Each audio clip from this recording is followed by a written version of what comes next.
The worst thing you can ever do for your gains is getting injured. So in this video, I'm going to be discussing the 6 points that I've learned over 6 years in the gym that I think are the most important for you to know to avoid injuries at all costs. So let's get started. The first one is going to be do not skip warm-ups. Guys, you need to understand that warm-ups literally make your muscles 10 times lesser prone to injuries. Like without warm-ups, your muscles are literally more brittle. Warm-ups is what makes your muscles more efficiently contract and elongate, especially elongate because most injuries happen in the eccentric part of the movement. All these muscle tears you see online, they're usually always happening when the muscle is elongating under load. So you need to make your muscles warmed up before doing any exercise. Now again, you don't have to overdo your warm-ups with like 10 types of different dynamic stretches and then spending 15 minutes warming up with lower weights and all that. No, you don't have to do that bullshit. All you really need to do is just warm up your shoulders a little bit, no matter what day it is, and get started with the first exercise of the day with lighter weights. I personally like to follow the 12-8-4 reps rule, which is basically doing 12 reps with 20% of your 1 rep max, then moving on to 8 reps with 40% of your 1 rep max, then doing 4 reps with 60% of your 1 rep max, and then you're ready to start with your first working set. You don't have to spend a lot of time warming up, but you don't have to skip your warm-ups either, because warm-up literally means just warming up your muscles. Once your joints start feeling nice and smooth and your nervous system is ready to lift that heavy weight, you're all good to go. So do not skip warm-ups. The next one is going to be knowing when to stop. For example, doing drop sets when you're training legs with the boys, like you already know you're in that junk volume area. You've already cooked your muscle to the fullest. You know that any more sets is not going to cause any meaningful growth, but just because you're with the boys, someone's like, let's do drop sets, and then everyone just gets hyped up, and at the end of that drop set someone ends up puking, straining a muscle, cramping, or maybe even worse. It's just not worth it, man. Why do you want to risk it? Just have a good time and go home. Similarly, pushing past failure when your muscle notably feels weird is the worst thing you can ever do. You know, when doing chest flies in the deep stretched position, when your muscles starts feeling weird, like sort of like cramping, just pause the movement, wiggle out your chest a bit. If it feels normal, continue. Do not continue the movement in that position, because you don't know if that's just a cramp or that's your muscle giving you a sign that it's about to tear. If you just get off the machine and wiggle out your chest, you lost nothing but just 5 to 10 minutes of your time. If you would just continue the movement thinking no pain no gain, I'm not a pussy, let's go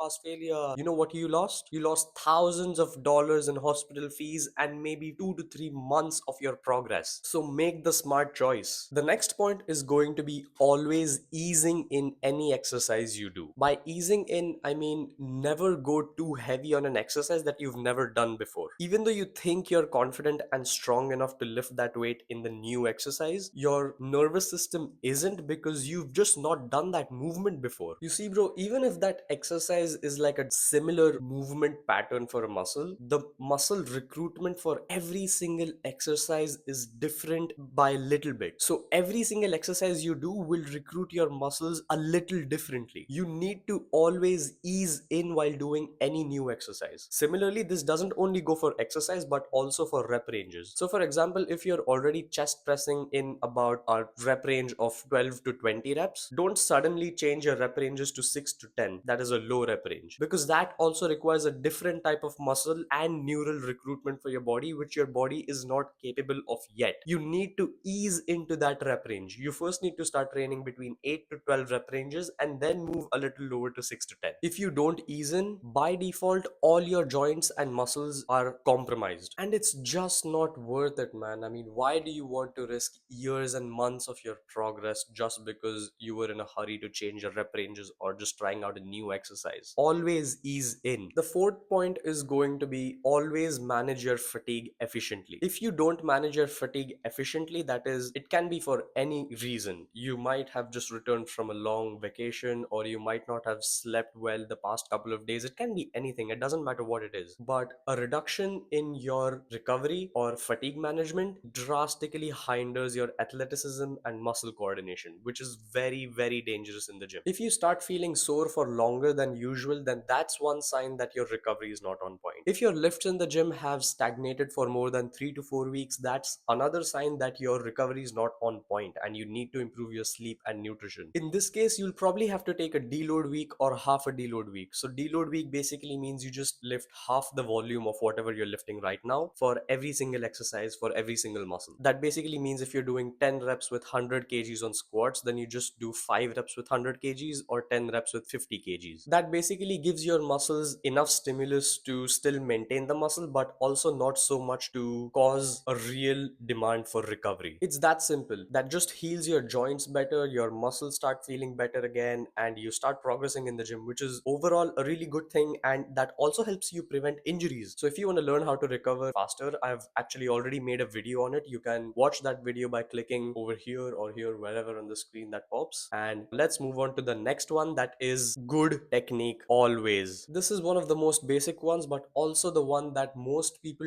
don't follow for some reason. When I say you need to train to failure, I mean form failure. Because tell me, what's the point of doing a bicep curl till the point where it becomes a standing hip thrust? You need to put your ego outside of the gym. So doing any exercise with good technique has three basic points. The first one is always lowering the weight under control. By that I mean you need to be in control of the weight. Don't let the weights control your body movement. The second point is going to be never using momentum on the concentric part. This rule is going to basically help you avoid ego lifting. And the third one is going to be always gripping the weight or the machine or the barbell or whatever according to your personal joints comfort. Because some people say pointing the pinky fingers to the ceiling while doing lateral raises is the best, but for you that just might be terrible and it just might feel uncomfortable for you. So always grip whatever equipment you're using according to your personal comfort. Just following these three tips will also drastically reduce your injury risk. And the final point is going to be just don't do dumb shit. Like,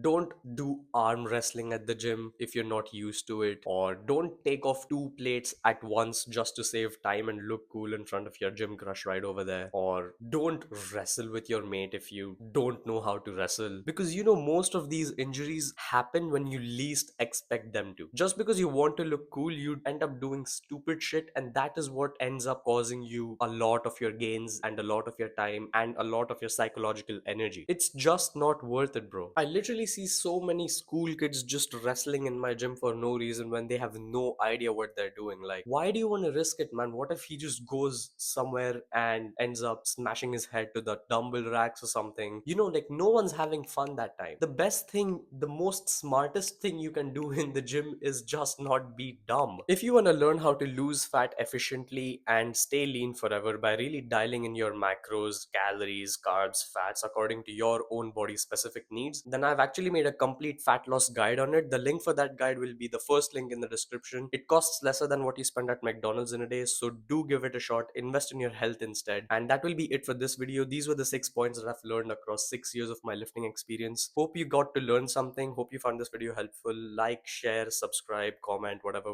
for the YouTube algorithm. And I will see you in the next one.